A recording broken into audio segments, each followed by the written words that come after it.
Olá, você que me segue no Rodrigo Silva Arqueologia, estamos de volta para mais um bate-papo aqui e é muito bom estar com você aqui no canal. Se você não é inscrito ainda, tá aqui o convite, se inscreva no canal, ative o sininho de notificações, assim sempre que eu postar alguma coisa nova você será informado, deixe o seu comentário e se gostar do conteúdo, deixe também o seu like, tá bom? E divulgue para os seus amigos o canal do YouTube aqui do Rodrigo Silva Arqueologia. Estou muito feliz com a sua presença. Bom, hoje eu quero falar sobre um assunto não necessariamente bíblico, mas que muita gente já perguntou por aí. Aliás, essa pergunta já me veio à baila em algumas palestras que eu dei, também através das redes sociais. Afinal de contas, Atlântida existiu ou não existiu? O que eu posso falar sobre a famosa Atlântida, que muita gente fala por aí? Mito ou realidade? A arqueologia tem alguma coisa a dizer nesse sentido? De onde vem esse mito de Atlântida? Bom, essa história, na verdade, ela é tão popular que, mito ou não, vou falar sobre isso daqui a pouquinho, ela entrou até para os desenhos animados, para as histórias em quadrinhos. O pessoal que é fã aí do DC Comics deve saber que existe uma ideia de que o Aquaman, ali das histórias em quadrinhos, seria do reino de Atlântida. E alguns até pensam também que a famosa Mulher Maravilha, que agora está também aí estampando os filmes, que a Mulher Maravilha também teria alguma relação com a Atlântida, uma vez que ela vem das Amazonas, e dos histórias lá do Aquaman, ele vai encontrar uma relação entre as antigas Amazonas do mar, Amazonas marinhas, e o próprio reino de Atlântida. E as Amazonas do mar seriam as ancestrais das Amazonas, de onde vem a Mulher Maravilha. E houve até uma época em que o reino de Aquaman, de Atlântida, entrou em conflito com o reino das Amazonas. Mas deixando os comics para lá, isso é mais para quem gosta mesmo do DC Comics, aqueles mais assim aficionados por essa literatura, vamos falar o que a gente pode dizer do ponto de vista histórico, de onde vem essa ideia, essa lenda, ou essa história sobre a Atlântida. Bom, para começo de conversa, essa história ela surge pela primeira vez até onde eu encontro, até onde eu saiba, e a única vez na antiguidade, nos escritos de Platão. Platão, você sabe, foi um dos discípulos de Sócrates. E uma das coisas que Platão fez, além de fundar a academia depois da morte de Sócrates, Platão também ele reúne vários dos ensinos de Sócrates e os coloca em forma de diálogos entre Sócrates e os seus discípulos, como Timeu, por exemplo, tem hora que Adimanto fala, o próprio Platão fala, eles ficam dialogando com Sócrates ali. E os diálogos de Platão vão contando toda a trajetória de Sócrates. Para eu entrar nesse detalhe, até é bom também afirmar que uma outra obra muito importante de Platão, que alguns colocam em relação indireta com o mito de Atlântida, ou o relato de Atlântida, seria a República de Platão, onde ele idealiza um estado ideal, onde homens e mulheres teriam direitos iguais perante a lei, onde ninguém morreria de fome, nem de privação, onde haveria a paz soberana, a verdadeira democracia, bem diferente daquela democracia ateniense, que na verdade era apenas os ilustres no poder, e não o povo realmente no poder, apenas aqueles que eram os aretes, aristocratas, ou como diz a palavra aretes em grego, quer dizer virtude, aqueles que tinham a virtude, que eram os virtuosos. Platão falava de um outro tipo de civilização ideal, que ele chama de a República de Platão. Aliás, essa ideia de ideal em Platão / Sócrates também tem a ver com aquele mundo das ideias, um mundo idílico, que só existe no pensamento, não existe aqui na realidade. Por não existir em lugar nenhum aqui essa ideia ou esse ideal, ela é chamada também de utopia, porque em grego a palavra utopia significa lugar nenhum, topos, lugar, nenhum. Então é um paraíso imaginário, mas que não existe em canto nenhum. É lógico que quando a sociologia vai ser criada, na época de Emile Durkheim e outros pensadores, eles procuram, através do humanismo que estava campeando na Europa, criar o que eles chamavam de a utopia possível, ou seja, criar o paraíso na Terra feito pelo esforço humano, com a tecnologia, com a política e com o banimento da religião. Mas isso seria temática para um outro vídeo. Aqui é apenas para ilustrar para você de onde vêm todas essas ideias que você escuta por aí. Voltando à questão de Atlântida, Platão conta no diálogo lá de Sócrates com Timeu uma história que os próprios discípulos de Sócrates vão contar ali, que alguém ouviu um relato de um ancestral, Solon. Solon foi um grande administrador grego, ele é famoso na história da Grécia. E Solon viveu mais ou menos aí uns 160 anos antes de Platão. E essa história que está relatada ali nos diálogos de Platão fala que Solon esteve uma época no Egito e ouviu de sacerdotes egípcios o relato de uma civilização chamada Atlântida, que tinha existido mais ou menos 9.000 anos antes de Solon. 9.000 anos antes de Solon. E que era um lugar paradisíaco, fantástico, que ali havia tudo do bom e do melhor. Por exemplo, as casas tinham telhados de ouro, pedras preciosas estavam por toda parte. Eles tinham, os povos de Atlântida, a população de Atlântida, um exército invencível. Eu vou ler um pedacinho aqui desse relato para vocês, porque eu quero ler na fonte. Eu tinha antes vários livros aqui com as histórias, com os clássicos gregos, mas depois que a internet trouxe tudo isso aí para a gente mais fácil, eu acabei me livrando desses livros e ficando só com o computador. Não é nenhum descaso à cultura, não, você sabe. Quando você vai estudando, livro é uma coisa que ocupa muito espaço. E quando você muda de casa, gente, botar tudo isso aqui atrás, em caixas que ficam pesadas, e depois classificar tudo de novo e colocar na ordem e devolver para a estante é um trabalho tão monstruoso que aqueles livros que são mais dicionários, alguns comentários bíblicos, alguns clássicos, eu acabei mandando embora, eu doei para a biblioteca, doei para alunos e fico agora com a versão online deles, que são livros mais de consulta, tá certo? Então aqui eu vou ler para você um pedacinho dos diálogos de Platão, onde ele fala lá de Atlântida. Então vão descrevendo a cidade de Atlântida. Ele diz o seguinte: do litoral até o centro da ilha, ele descreve a Atlântida como uma grande ilha, que depois ela é repartida, estendia-se uma planície da qual diziam teria sido a mais bela e melhor de todas. Perto daquela planície, mas em direção ao centro, a uma distância de cerca de 50 estádios, 50 estádios daria mais ou menos uns 90 quilômetros aproximadamente. Havia uma montanha de vertentes planas em todos os lados. Naquela montanha residia um homem primitivamente brotado do solo, de nome Euenor, em companhia de sua mulher, Leucipa.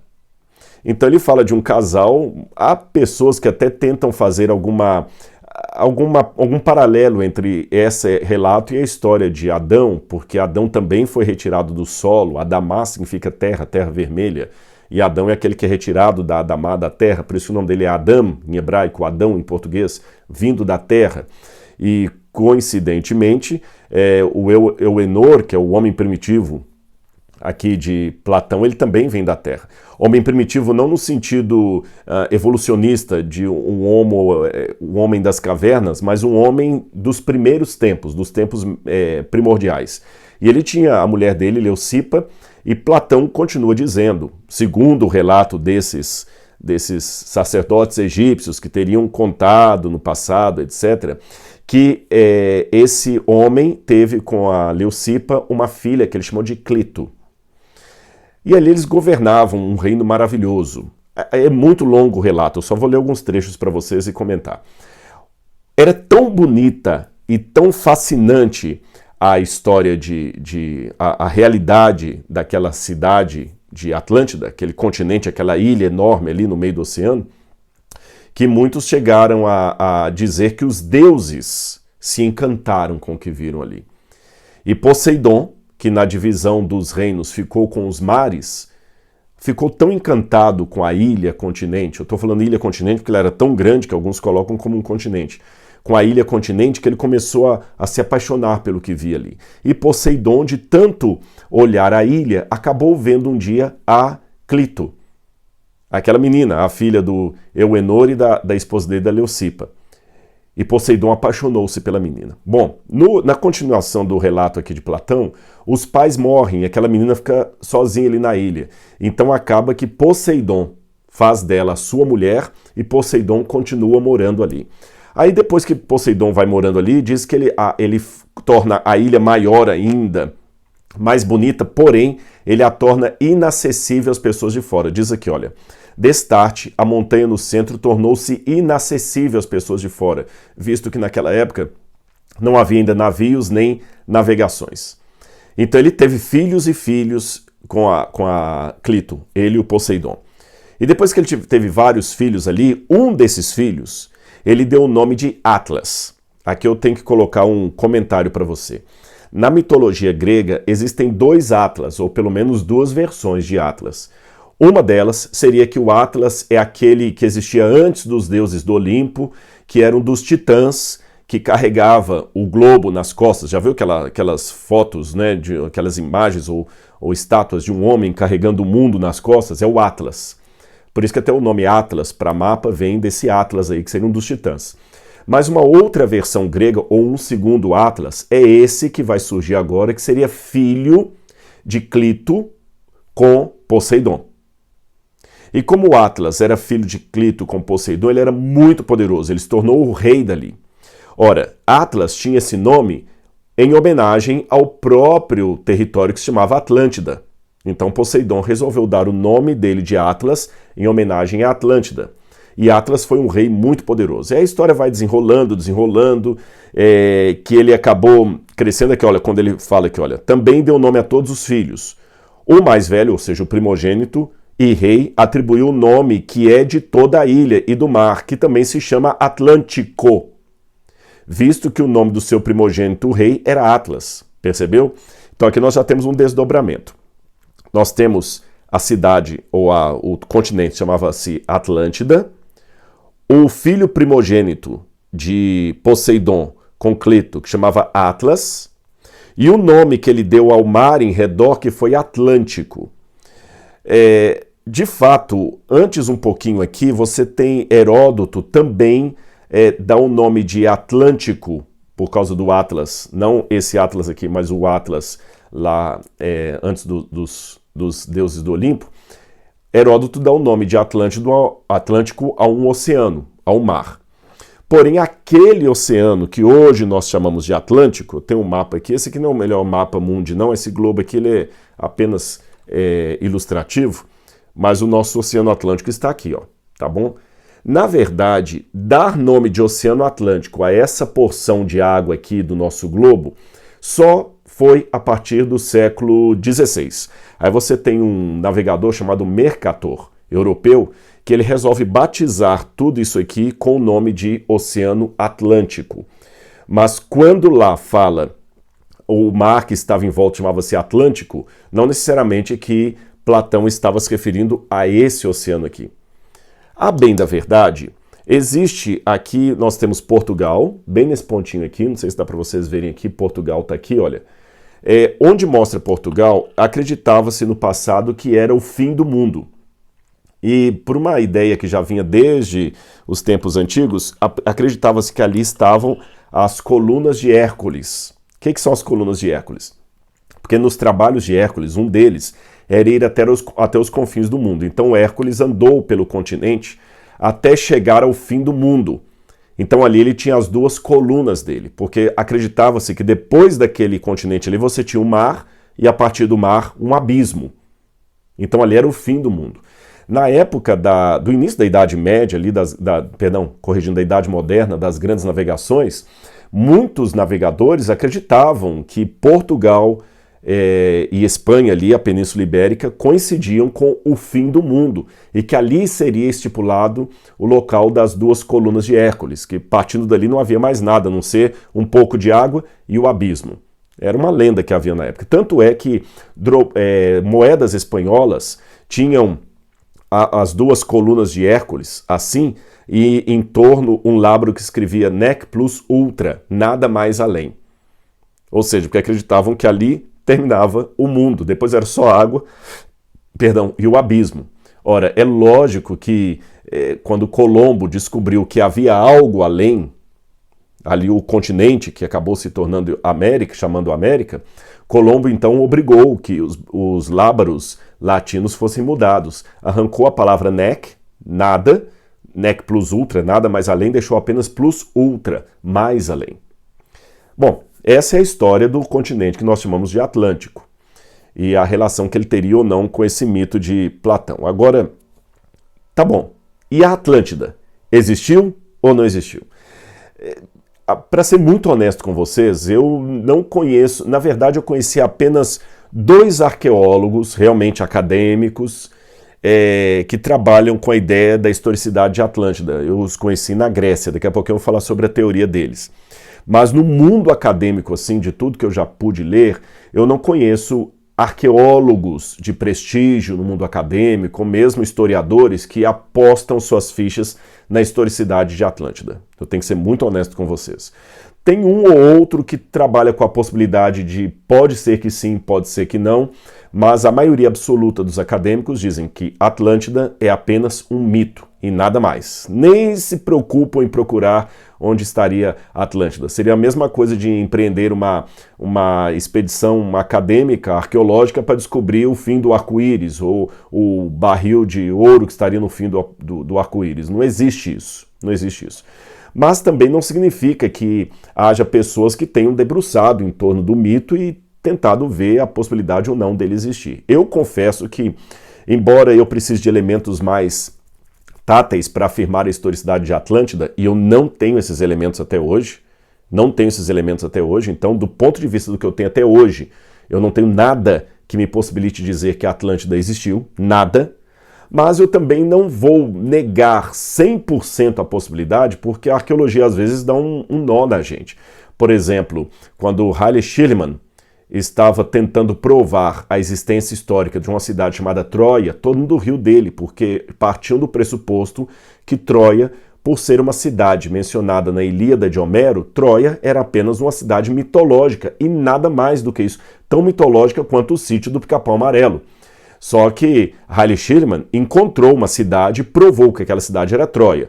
Se a história daquele cavalo na porta lá da Guerra dos Troianos com os gregos foi real ou não, aí já é outro departamento, é outra pesquisa.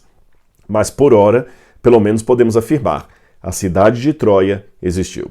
Também agora, lembrando da arqueologia bíblica, muitos também duvidavam da existência dos hititas. Até por volta do século XIX, falar que os hititas existiram era uma coisa que provocava gargalhadas em muitos acadêmicos. E hoje já está provado que existiu o reino dos hititas enorme.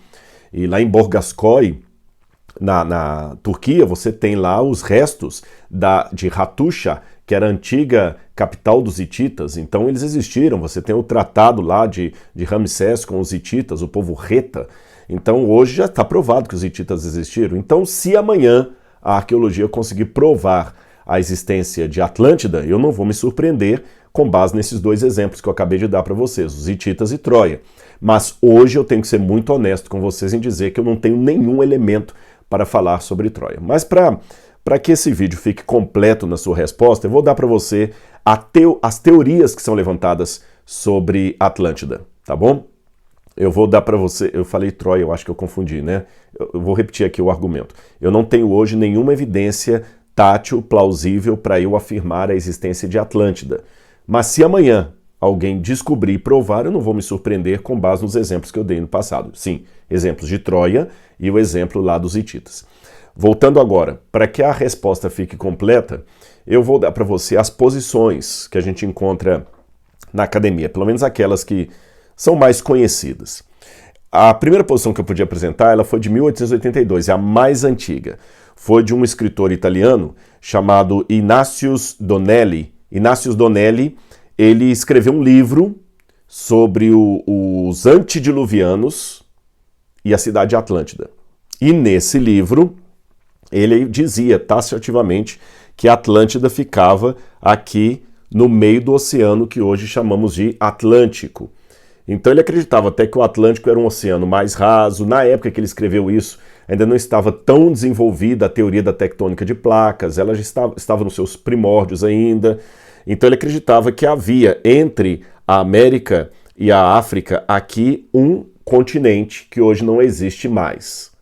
É lógico que essa história acabou hoje, como eu falei, é um livro do século XIX, 1882, hoje ninguém mais fala que a Atlântida está ali no meio do oceano. Ele até argumenta, para localizar a Atlântida ali, o fato de que nos diálogos de Platão, ele menciona que a cidade ficava além das colunas de Hércules. Isso é mencionado algumas vezes aqui, que a Atlântida ficava além das colunas de Hércules. Aqui, ó, vou ler para vocês esse pedacinho aqui, olha. Eumelo, em idioma helênico, constituiu, ele está falando aqui de Gadélio, de um dos filhos de Eumelo, constituiu soberano das terras situadas, ele está falando de Atlântida, na extrema ponta da ilha, em direção das colunas de Hércules, até as atuais terras de Gadério, denominadas segundo aquela região, provavelmente que derivam do nome daquele rei. Então ele coloca aqui que a Atlântida estaria na direção das colunas de Hércules. Então, calculando que as colunas de Hércules seriam aqui em Portugal, a Atlântida seria por aqui. Mas isso é só para você saber, eu não estou defendendo isso não. Um outro ponto de vista que é levantado é por aquele Belitz. Tem escolas de inglês, de idiomas de Belitz. Charles Belitz. Ele era um camarada empresário, desses empresários aventureiros aí, e ele levantou uma hipótese que a Atlântida ficava no misterioso Triângulo das Bermudas. Dá até um outro vídeo falar sobre o Triângulo das Bermudas, né? O Triângulo das Bermudas, geograficamente, seria aqui, olha, perto onde hoje você tem, não sei se dá para vocês verem aqui, olha, seria a Flórida, você tem a Flórida aqui nos Estados Unidos, você tem Cuba, você tem a República Dominicana e Porto Rico. Então aqui, pegando Porto Rico, Flórida, aqui assim você faz um triângulo, e é esse lugar aqui que tem um monte de história, de navio que naufragou, de avião que evita passar por ali. Então, o Belitz também chegou à conclusão que a Atlântida ficaria ali, que ela foi engolida pelo Triângulo das Bermudas, e que o local do Triângulo das Bermudas é onde ficaria a Atlântida. Repito, não são ideias que eu defendo, estou apenas colocando para responder para você sobre a Atlântida. Agora, tem um outro autor, esse aqui me chamou mais a atenção, é Charles Hapgood. Por que ele me chamou mais a atenção? Porque o livro dele tem domínio público até, eu tomei a curiosidade de ler. Não li todo, mas eu li um pedaço do livro. Deixa-me ver se eu vou conseguir abrir aqui para mostrar para vocês. Um livro onde ele defende que a Atlântida seria o continente da Antártida. Então você tem aqui, você sabe, né? Você tem o Ártico em cima e o Antártica embaixo. Não aparece aqui, ó. Esse pedacinho branco aqui, ó. Antártica. Então ele escreveu, esse autor, é um autor leigo, que esse continente, perdão, essa massa de gelo, a Antártida, que está aqui embaixo, seria o local da antiga Atlântida. Então ele fala de duas coisas. Ele afirma a historicidade de Atlântida, que a Atlântida existiu, e diz que ela estaria onde hoje é a Antártida. O Brasil tem estações lá, muita gente faz pesquisa lá. Bom, o fato é que ele escreveu o livro dele, tá em domínio público, aqui ó, tá bom? O Sacudir da Crosta da Terra. Esse livro me chamou atenção por um detalhe muito interessante. Apesar dele afirmar que a Atlântida existiu e que ela estaria ali embaixo, sabe quem fez o prefácio desse livro? Olha aqui, Albert Einstein.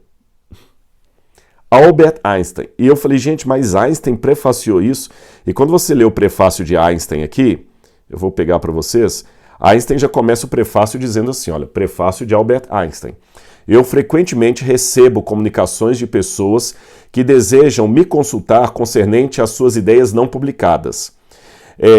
E sempre percebo que essas ideias são destituídas de qualquer validade científica.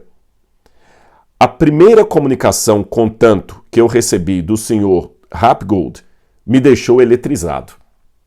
E o Einstein mostrou simpatia, ele falou, essa ideia é original, de grande simplicidade e, se ela for comprovada, será de grande importância para todos aqueles que relatam a história da superfície da Terra.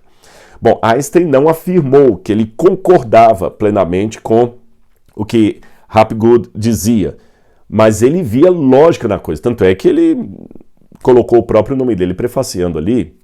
Interessante. Uma quarta ideia que eu tenho visto por aí é que alguns pensam que a Atlântida seria apenas mais um dos mitos diluvianos que nós temos ali. Tem muitas histórias, como o épico do Gilgamesh, Atarhasis, produzidas especialmente ali na Suméria, e que Platão estaria reproduzindo uma dessas mitologias, Deucamelion também, de dilúvio. Pode ser. Uma quinta exposição que eu vi, essa que foi que eu encontrei 2 arqueólogos formados defendendo, que você tem o reino minoano, ou reino minoico, como alguns dizem, do rei Minos, e esse reino, o reino minoano dos gregos, ele terminou por volta de 1600 a.C. Por quê? Graças a uma erupção vulcânica na ilha de Teira. Essa ilha de Teira hoje é conhecida como o nome de Ilha de Santorini. É uma ilha linda, ela parece um croissant, mas essa ilha, na verdade, ela no passado ela era uma região vulcânica e houve uma erupção vulcânica ali que acabou trazendo um grande terremoto e destruiu a ilha. E ali colocou fim na civilização do período minoico, do rei Minos. Então alguns arqueólogos pensam que ali, aquela civilização que afundou ali, poderia ser a Atlântida mencionada por Platão. Então tem essa posição que alguns arqueólogos gregos defendem, assumindo a historicidade de Atlântida e ao mesmo tempo que seria ali na ilha de Santorini. E por fim, a sexta e última posição que eu vi é que Platão apenas idealizou um lugar, inventou aquele mito ali, a partir da própria ideia que ele tinha de uma civilização perfeita que não existia em lugar nenhum do mundo. É isso que eu consegui descobrir de Atlântida até hoje, dos desenhos em quadrinhos, das histórias em quadrinhos lá do Aquaman, passando pelas histórias e pelas possibilidades e pelos diálogos de Platão. É isso aqui que a gente consegue levantar. Agora, o que eu posso tirar de lição de tudo isso com relação à Bíblia Sagrada?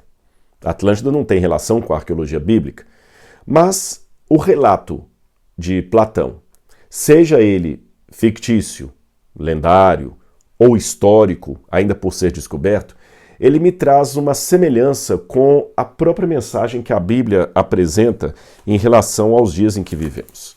Sabe por quê? A Bíblia faz severas advertências quanto ao juízo que haverá de vir sobre esse mundo. Sim, porque um detalhe importante que eu não mencionei para vocês é que a Atlântida foi crescendo tanto e se tornou tão soberana e tão orgulhosa que, segundo Platão, isso me chamou atenção, eles já não tinham mais sabedoria para viver com a sua riqueza. Isso aqui me chama atenção. Antes ele diz que ela tinha abundância de tudo, que tinha alimentação para todos e ela tinha sabedoria para viver. Agora eu queria achar essa parte que onde ele fala, ela tinha sabedoria para viver com a sua riqueza, com a sua prata, com o seu ouro, mas depois de um tempo, os habitantes de Atlântida perderam a sabedoria para lidar com tudo aquilo ali. E começaram a invadir várias cidades, eles invadiam a Europa e voltavam, invadiam outras regiões e voltavam.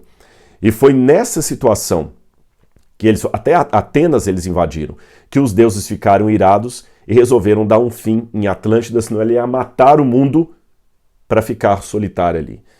Bom, eu sei que isso é um mito, mas tem um paralelo, ainda que apenas ilustrativo, com o que nós estamos vendo no mundo hoje. O mundo tem muitas riquezas dadas pelo Criador. Olha a natureza em redor. Quem está acabando com ela? É o próprio ser humano. Olha a vida. Olha a falta de responsabilidade humana de todos nós com relação às dádivas de Deus. Eu leio uma passagem da Bíblia que está em Isaías capítulo 24, verso 20, que diz assim: a terra vai cambalear como um bêbado e balançar como uma cabana. Sua transgressão pesa sobre ela e ela cairá e nunca mais se levantará. Quando você lê esse texto todo de Isaías, você vê que as pessoas estão desanimadas. Muitos justos, aqui eles falam assim, puxa vida, eu estou desanimando, porque eu não estou vendo nada aqui. Diz que os justos ergam a voz por causa da glória de Deus, e diz que fala assim, deem glória a Deus, e ninguém está dando glória a Deus, ninguém quer saber de Deus. Aí Isaías fala, eu estou definhando, ai de mim, os traidores estão traindo. Sim, os traidores só tramam traições, essa redundância que no hebraico é muito forte, terror, buracos e armadilhas. Esperam por vocês, ó moradores da terra. As pessoas não querem ouvir isso aqui mais. Sejam elas religiosas ou não religiosas. Sabe? Esses dias eu dei participei aí num diálogo, e eu achei interessante que alguém colocou no final ali da minha participação, ele tinha que falar no final que Deus vai destruir todo mundo. Esses crentes sempre torcendo para a desgraça. Não é questão de torcer para a desgraça, meu amigo, é uma questão de causa e efeito. Isso é físico, isso é científico, é uma lei da matemática. Causa e efeito. Ponto. Se existe um Deus e o ser humano está em permanente transgressão, Deus vai trazer a conta vem. Olha Romanos capítulo 8, verso 19, o que diz. Romanos capítulo 8, verso 19. Essa passagem aqui fala até de maneira romântica ou assim alegórica o que está acontecendo com a natureza. Alegórica, mas com um fundo de historicidade. Diz assim, olha, a ardente expectativa da criação aguarda a revelação dos filhos de Deus. O que significa isso? Porque hoje eu falar de juízo divino, eu tenho que admitir que num debate eu não teria muitas evidências táteis para falar que Deus vai vir destruir o mundo. Eu posso falar que o mundo está acabando, que alerta, mas mesmo esses alertas, tem muita gente que está querendo negar. Não, mentira, isso aí é o pessoal que está querendo apoiar a globalização que está falando isso. A natureza não está sendo destruída, meu amigo. Eu não sou a favor do governo mundial, eu não sou a favor disso. Até tem alguns que falam assim, tá bem, ele é a favor, que ele fala que não tem outro jeito. Quando eu falo não tem outro jeito, é porque o mundo está caminhando para isso. Porém, deixe-me pontuar para você aqui. Você querer negar que a natureza está sendo destruída, que as calotas polares estão derretendo, que existe poluição só porque você está com uma agenda política comprometida com um setor, isso é muito perigoso. Há cientistas destituídos. Eu sei que há agenda política por detrás de muitos discursos ecológicos. Eu sei disso, não estou negando. Mas não jogue fora a água suja, bacia e a criança junto. Tá bom? Há cientistas destituídos de agenda política que estão afirmando: se não fizermos algo com as emissões de gases, com a poluição, a Terra vai acabar. Ponto. Eu não posso negar isso por causa de questões políticas ou religiosas. Aliás, por questão religiosa eu tenho que afirmar, porque a Bíblia fala que isso vai acontecer. E diz mais: a criação está sujeita à vaidade, quer dizer, ela vai acabar. Não por sua própria vontade, mas por causa daquele que a sujeitou, no caso o ser humano. Na esperança de que a própria criação será libertada do cativeiro da corrupção para a liberdade da glória dos filhos de Deus. Porque sabemos que toda a criação, a um só tempo, geme e suporta angústias até agora. E essa angústia que a criação suporta é a angústia realmente de quando é que vai vir minha redenção. Aí eu vou para um outro texto interessante, que é 1 Tessalonicenses 5, verso 3, que diz aqui, ó. 1 Tessalonicenses 5, verso 3, diz assim, olha: quando andarem dizendo paz e segurança, eis que lhes sobrevirá repentina destruição, como vem as dores de parto à mulher que está para dar à luz e de modo nenhum escaparão. Essa expressão dores de parto é a mesma expressão que aparece no outro texto de Romanos, onde ele fala que a criação geme com dores. É a mesma expressão que Jesus também usa para falar assim, o princípio das dores, em Mateus capítulo 24. Ou seja, as dores de parto, de contração, que vêm assim, olha, rápido, e começam já a dar sinais, a criança não nasce uma hora para outra. Antes do nascimento tem a contração do parto, as dores, mas as dores vêm repentinamente. E já começa a sinalizar, a criança vai nascendo, a criança vai nascer. A terra está tendo as dores do parto, indicando que em breve vai acontecer o nascimento. De quê, dessa vez? Do juízo de Deus. E a última passagem, Apocalipse, capítulo 11, também diz que as nações se enfureceram. Apocalipse, capítulo 11, versículo 18. As nações se enfureceram. Chegou, porém, a ira de Deus, e o tempo determinado para serem julgados os mortos, e dar o galardão aos teus servos, os profetas, e para destruíres os que destroem a terra. Bom, muitos falam, nada, isso é mito, a Terra está ótima, as calotas polares não estão sendo derretidas, não tem problema de emissão de ar, isso é sensacionalismo, isso é fake news. Tá bom, vamos continuar acreditando que é fake news. Esses dias caiu um pedaço de uma calota aí que é não sei quantas vezes maior do que a cidade de São Paulo, uma calota de gelo. e nós estamos vendo mudança climática da Terra, muita coisa está acontecendo. É lógico que uma agenda política vai usar esses elementos para sustentar uma agenda que eu não assino embaixo? Sim. Haverá políticos, já estão havendo políticos que vão aproveitar-se de questões ecológicas para fundamentar uma agenda que eu, Rodrigo, não subscrevo. Mas não é porque eu não subscrevo essa agenda que eu vou negar os argumentos que eles estão usando. A natureza, de fato, está sendo destruída a cada dia. A única diferença entre uma visão humanista e o que eu estou dizendo é que na visão humanista o ser humano vai dar conta do recado. Na visão que eu defendo que é bíblica, não vai dar conta. O juízo de Deus virá. Atlântida pode ter sido um mito criado ali por Platão, ou pelo menos ecoado por ele. Mas o juízo final predito na Bíblia não é mito. Sodoma e Gomorra não foram mito. Então fiquemos alerta, porque em breve o Criador do Universo voltará para pedir contas de como cuidamos da criação que ele nos presenteou. Um grande abraço e até o nosso próximo encontro. Tchau, tchau.